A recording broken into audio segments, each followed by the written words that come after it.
Hello guys, welcome back. आज हम फिर से आ गए हैं एक और नई वीडियो के साथ।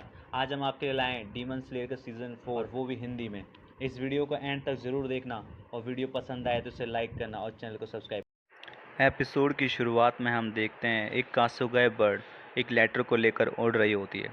इसके बाद तांजीरो को दिखाया जाता है जो एक बोल्डर को धकेल रहा है और उसे धकेलने के लिए वह कामयाब हो जाता है। यह देख जिनत्सु और इनोस्के शॉक हो जाते हैं। तांजीरो इसे दूर तक धकेलने की कोशिश करता है और वह अपने हिप्स और लेग्स का प्रयोग करके इन्हें आगे की ओर धकेलता है। यह देख इनोस्के को भी जोश आ जाता है और वह अपने मन में टेम्पूरा टेम्पूरा कहकर उस बोल्डर को धकेलने लगता है। जिनोस्के भी उस बोल्डर को धकेलने में कामयाब हो जाता है। यह देखकर जिनोस्के और शौक हो जाता है। तभी वहाँ पर जिनोत्सु की कासुगाए बर्ड चांतारो आती है और उसे एक लेटर देती है। जिनोत्सु पहले उस पर ध्यान नहीं देता, पर चिंतारो उसे चोंच मारती है। इसके बाद वह देखता है उसके पास एक लेटर है और इधर तांजीरो उस बोल्डर को काफ़ी दूर तक धकेल देता है और ऐसे उसकी ये ट्रेनिंग पूरी हो जाती है। बोल्डर को धकेलने की वजह से तांजीरो बहुत ज़्यादा थक जाता है और उसे प्यास भी लग रही होती है। तांजीरो यहीं पर लेट जाता है। उसे लगता है कि वह यहीं पर मर जाएगा। तभी उसे अपने दोस्त याद आते हैं और उनसे मदद मांगता है। अचानक ही वहाँ पर गियोमी आ जाता है और उसे पानी पिला देता है। गियोमी तांजीरो को उसकी ट्रेनिंग पूरी करने के लिए बधाई देता है और गियोमी तांजीरो को स्वॉर्डस्मिथ विलेज में जो भी उसने किया उसके लिए उसे शाबाशी देता है। तांजीरो यह सुन थोड़ा कंफ्यूज हो जाता है। गियोमी उसे बताता है कि उसने स्वॉर्डस्मिथ विलेज में अपनी बहन को ना बचाकर गांव वालों को बचाना ज़्यादा ज़रूरी समझा। इसके लिए उसे अपने आप पर गर्व महसूस करना चाहिए। तांजीरो कहता है कि आप गलत हैं। वो फैसला नेजुको का था। मैं तो उस समय कुछ डिसाइड ही नहीं कर पा रहा था। अब यह सुनकर ग्योमी सोच में पड़ जाता है। उसका मानना है कि बच्चे मासूम और बल्कि झूठे और खुदगर्ज भी होते हैं, लेकिन उसे तांजीरो में यह सब नज़र नहीं आ रहा। तांजीरो कहता है कि वह हमेशा अच्छे रास्ते पर चलना चाहता है, पर उसे नहीं पता आगे क्या होगा। सही राह दिखाने में कोई ना कोई हमेशा उसकी मदद कर देता है, इसलिए उसने अब तक कोई गलती नहीं की है। तांजीरो ग्योमी को उसे पानी पिलाने के लिए थैंक यू कहता है और उसकी ट्रेनिंग के लिए भी थैंक यू कहता है। ग्योमी कहता है कि अब उसे कोई भी डाउट नहीं है, चाहे कोई कुछ भी कहे वह तांजीरो की रिस्पेक्ट करता है। और ग्योमी यहाँ उसे अपने पास्ट की स्टोरी बताता है। ग्योमी पहले एक टेम्पल में रहता था और वह अनाथ बच्चों को पालता था और उनके लिए मांग कर खाना लाता था। इनमें से एक बच्ची सायो अपनी फिश ग्योमी को देने लगती है। कहती है कि वह कम खाने की वजह से बहुत पतला हो गया है, पर ग्योमी यहाँ कहता है कि उसने ट्रेनिंग की है, इसलिए वह भूख सहन कर सकता है, तो ये फिश सायो को ही खानी चाहिए। ग्योमी सोचता है कि ये सभी खून के रिश्ते से नहीं जुड़े हैं, फिर भी एक परिवार की तरह रहते हैं। ग्योमी ऐसे ही हमेशा अपनी ज़िंदगी जीना चाहता था। एक दिन एक बच्चा टेम्पल पहुंचने के लिए लेट हो गया था और रात में डीमन उसके पीछे पड़ गया था। अपनी जान बचाने के लिए उसने टेम्पल का पता उस डीमन को दे दिया। उसने डीमन से कहा कि टेम्पल में ग्योमी और 8 बच्चे हैं, तुम उन्हें खा लो और मुझे छोड़ दो। डीमन से बचने के लिए ग्योमी हर रात टेम्पल के बाहर विस्टेरिया फूल से बत्ती जलाकर बाहर रखता था, लेकिन उस बच्चे ने सभी बत्तियों को बुझा दिया ताकि वह डीमन टेम्पल के अंदर आ सके। टेम्पल के अंदर आते ही उस डीमन ने 4 बच्चों को मार दिया। आवाज़ सुनते ही ग्योमी की आंखें खुलती हैं और वह 4 बच्चों को अपने पीछे छुपने के लिए कहता है, पर उनमें से 3 बच्चे ग्योमी की बात नहीं सुनते और बाहर भागने की कोशिश करते हैं। तभी डीमन उन्हें भी मार देता है। उस समय ग्योमी खाने पीने की वजह से बहुत कमज़ोर हो गया था और वह एक अंधा भी था, तो बच्चों को नहीं लगा था कि वह उन्हें बचा पाएगा, इसलिए वे वहाँ से भाग रहे थे।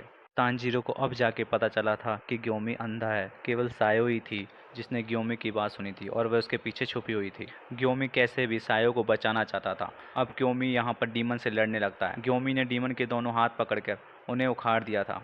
इस लड़ाई में ग्योमी भी घायल हो गया था। उसके सर पर चोट लग गई थी और ग्योमी लगातार उसके फेस पर मुक्के मारने लगता है। ग्योमी ने इससे पहले कभी भी मारपीट नहीं की थी। अपनी ताकत देखकर ग्योमी भी डर गया था। अगर उस दिन डीमन अटैक नहीं करता तो ग्योमी को कभी अपनी ताकत का एहसास नहीं होता। ग्योमी सुबह होने तक उस डीमन को मारता है। उसने सायो को बचाने के लिए अपनी जान जोखिम में डाल दी थी, लेकिन जब लोग यहाँ आए तब सायो ने बाकी लोगों से कहा वो एक मॉन्स्टर है। उसने बाकी सबको मार दिया। ये सुन तांजीरो भी चौंक जाता है। ग्योमी कहता है कि रात में जो कुछ उसने देखा उसे देखकर सायो डर गई होगी और वह एक 4 साल की बच्ची है। ग्योमी चाहता था कि सायो उसे थैंक यू बोले, क्योंकि ग्योमी ने अपनी जान पर खेलकर उसे बचाया था। सुबह होते ही डीमन की बॉडी राख हो गई थी और वहाँ पर सब ग्योमी और बाकी बच्चे थे। उन बच्चों को मारने के इल्ज़ाम में ग्योमी को जेल में डाल दिया गया और उसे फांसी की सज़ा दी गई थी। अगर मास्टर का गया उसे बचाने नहीं आते तो ग्योमी अब तक मर चुका होता। उस हादसे के बाद से ग्योमी किसी पर भी विश्वास नहीं करता है और उसने तांजीरो पर भी विश्वास नहीं किया था। ग्योमी बताता है कि इंसान का असली चेहरा कठिन परिस्थितियों में ही सामने आता है, पर तांजीरो ने ना तो झूठ बोला और ना वे मैदान छोड़कर भागा। बहुत कम लोग होते हैं जो हर समय हर परिस्थिति में ऐसे रह पाते हैं।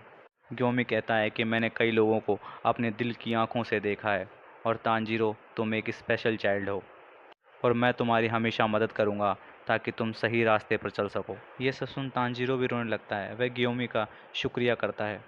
ग्योमी अब तांजीरो के सर पर हाथ फेरने लगता है और उससे सायो की याद आ जाती है और कहता है कि तांजीरो की ट्रेनिंग अब पूरी हो गई है। इसके बाद तांजीरो, इनुस्के और गेन्या मिलकर खाना खा रहे होते हैं और गेन्या यहाँ कहता है कि इतना सब होने के बाद भी ग्योमी एक अच्छे इंसान है, क्योंकि गेन्या को कोई भी ब्रीथिंग स्टाइल नहीं आती, इसलिए ग्योमी ने उसे अपना साइडकिक नहीं बनाया। पर जब ग्योमी को यह पता चला कि गेन्या डीमन को खाता है, ग्योमी ने उसे अपना स्टूडेंट बना लिया। ग्योमी गेन्या को शिनोबू के पास भी लेकर गया था और उसने उसकी पूरे बॉडी चेकअप करवाया था। शिनोबू ने गेन्या को काफ़ी लेक्चर दिए थे कि उसने क्या सोचकर डीमन को खाया। तभी इनोस्के जेनत्सु की फ़िश खाने लगता है क्योंकि वो यहाँ पर नहीं है और तांजीरो उसे रोकता है कि जेनत्सु को बाद में भूख लगेगी तो वह तब खा लेगा, और इनोस्के फ़िश वापस रख देता है और कहता है कि तुम्हें हमेशा दूसरों की पड़ी रहती है। गेन्या तांजीरो से कहता है कि तुम बहुत ज़िद्दी हो, शिनोबू तुम्हें भी लेक्चर ज़रूर देती होगी। तांजीरो कहता है ऐसा नहीं है, शिनोबू बस हमारी हेल्थ की चिंता करती है। तांजीरो बताता है कि खाना खाने के बाद वह गिया की ट्रेनिंग के लिए जाने वाला है। वह गेन्या को भी अपने साथ चलने के लिए कहता है और गेन्या कहता है कि वह चाहकर भी साथ नहीं जा सकता क्योंकि उसने अभी बोल्डर को पूरी तरह से नहीं धकेला है, क्योंकि वह कोई ब्रीथिंग टेक्निक यूज़ नहीं कर सकता। इस बात पर इनुस्के गेन्या का मजाक उड़ाने लगता है और दोनों में लड़ाई हो जाती है। इनुस्को को रोकने के लिए तांजीरो उसके ऊपर बैठ जाता है। अब तांजीरो फिश लेकर जेनत्सु के पास जाता है और जेनत्सु से कहता है क्या तुमने अभी बोल्डर धकेला या नहीं, जिस पर जेनत्सु बड़े ही आराम से मना कर देता है। तांजीरो कहता है कि वह अगली ट्रेनिंग के लिए गिया के पास जा रहा है, पर उसे जेनत्सु की चिंता हो रही है क्योंकि कुछ समय से जेनत्सु बहुत ही शांत है। जेनत्सु उसे जाने के लिए गुड लक कहता है और कहता है कि उसे पता चल गया है कि अब उसे क्या करना है। जेनत्सु की ऐसी बातें सुनकर तांजीरो को उसकी और चिंता होने लगती है और तांजीरो जेनत्सु से पूछता है कि क्या वो उसकी कुछ मदद कर सकता है। जेनत्सु कहता है नहीं, अब ये काम मुझे खुद ही करना होगा। आखिर में जेनत्सु कहता है कि तांजीरो तुम एक अच्छे लड़के हो, शुक्रिया, लेकिन फिर भी ऐसा कुछ है जो मुझे ही करना होगा। तांजीरो फिश वहाँ रखकर वहाँ से चला जाता है और अब तांजीरो गिया की ट्रेनिंग के लिए आगे जाने लगता है। रास्ते में भी तांजीरो को जेनुत्सु की चिंता होने लगती है और नेजुको के बारे में भी तांजीरो सोचने लगता है कि उसे उसे छोड़े बहुत दिन हो गए हैं, कहीं उसे उसकी याद ना आ रही हो। तांजीरो गियो के यहाँ पहुँच जाता है और वह देखता है कि सानामी और गियो आपस में लड़ाई कर रहे हैं। सानामी विंड ब्रीदिंग के फर्स्ट फॉर्म का यूज़ कर गियो पर अटैक करता है, जिसे गियो ब्लॉक कर लेता है। तांजीरो उन्हें इतनी स्पीड से लड़ते देख शॉक हो जाता है, पर वह देखता है कि वह उनकी मूवमेंट को ट्रैक कर पा रहा है। लड़ते हुए सनामी गियो का मजाक उड़ाते हुए कहता है कि तुमने कहा था ना कि तुम हम सबसे अलग हो, पर तांजीरो यहाँ कहता है कि उस लाइन का मतलब यह नहीं था। दोनों में बहुत ही कमाल की लड़ाई होती है और इस लड़ाई में दोनों की ही लकड़ी की तलवार टूट जाती है। सनामी कहता है कि चलो अब हाथों से लड़ाई करेंगे और तब तक नहीं रुकेंगे जब तक हम में से कोई एक मर ना जाए। यह सुनकर तांजीरो उनके दोनों के बीच में आ जाता है और उन्हें लड़ने से मना करता है।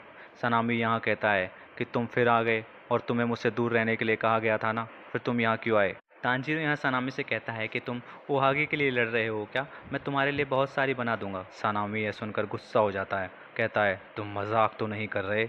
और तांजीरो कहता है बिल्कुल नहीं। जब तांजीरो सनामी के यहाँ ट्रेनिंग कर रहा था तो उसने महसूस किया था कि जब भी सनामी उन्हें ट्रेन करने आता था तो उसमें से ओहागी की खुशबू आती थी और वह ओहागी के साथ ग्रीन टी भी पीता था।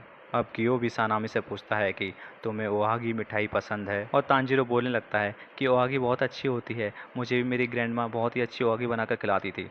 तभी सनामी उसे एक पंच मारकर उड़ा देता है। तांजीरो को जब होश आता है तो उसे गियो उसके पास बैठा हुआ था और वह उसे बताता है कि सनामी गुस्से में यहाँ से कहीं चला गया। तांजीरो गियो से पूछता है कि वे दोनों लड़ क्यों रहे थे, जिस पर गियो कहता है कि हाशिरा ट्रेनिंग का एक पार्ट है जिसमें सभी हाशिरा एक दूसरे से बैटल करते हैं। तांजीरो इन दोनों की ट्रेनिंग में दखल देने के लिए उनसे माफ़ी मांगता है। गियो कहता है कि सनामी हमेशा गुस्से में रहता है इसलिए ग्यो उसके सामने कुछ बोल नहीं पाता। पर अब उसे पता चल गया कि सनामी को ओहागी पसंद है, तो वह अगली बार जब सनामी से मिलेगा तो उसके लिए ओहागी ले जाएगा और सनामी से दोस्ती कर लेगा, जो सुनकर तांजीरो भी खुश हो जाता है। इधर सनामी अपने घर जा रहा था और वह बहुत गुस्सा था कि उसे ट्रेनिंग करने के लिए मोइचिरो और ओबनोए भी नहीं है, और तभी वह तांजीरो के बारे में सोचता है। तभी सनामी को झाड़ियों से किसी चीज़ की आवाज़ आती है और वह अपने हाथ से उसे पकड़ लेता है और वह देखता है कि उसके हाथ में एक डीमन की आँख है, जिसे देखकर सनामी बहुत कंफ्यूज हो जाता है और देखते ही देखते वो आँख राख हो जाती है। इसके बाद हम ओबयाशी मैंसन देखते हैं, जहाँ पर मास्टर कागाया और उनकी वाइफ थी, और यहाँ का गेट अचानक से खुलता है और हम देखते हैं मुजान कुरुसुजी ओबयाशी मैंशन में आ चुका है। मुजान धीरे धीरे मास्टर कागाया की तरफ बढ़ रहा था और मुजान की यह एंट्री बहुत ही कमाल की लग रही थी। मुजान जाकर मास्टर कागाया के सामने खड़ा हो जाता है। मास्टर कागाया, जिनकी आंखों पर पट्टी बंधी हुई थी, वह अपनी गर्दन घुमाकर देखते हैं और कहता है कि आखिर तुम आ गए, यह हमारी पहली मुलाकात है मुजान किबुसुजी। मुजान कहता है कि तुम्हारी हालत तो बहुत ही ख़राब हो चुकी है ओबयाशी। और ये एपिसोड यहीं पर समाप्त हो जाता है।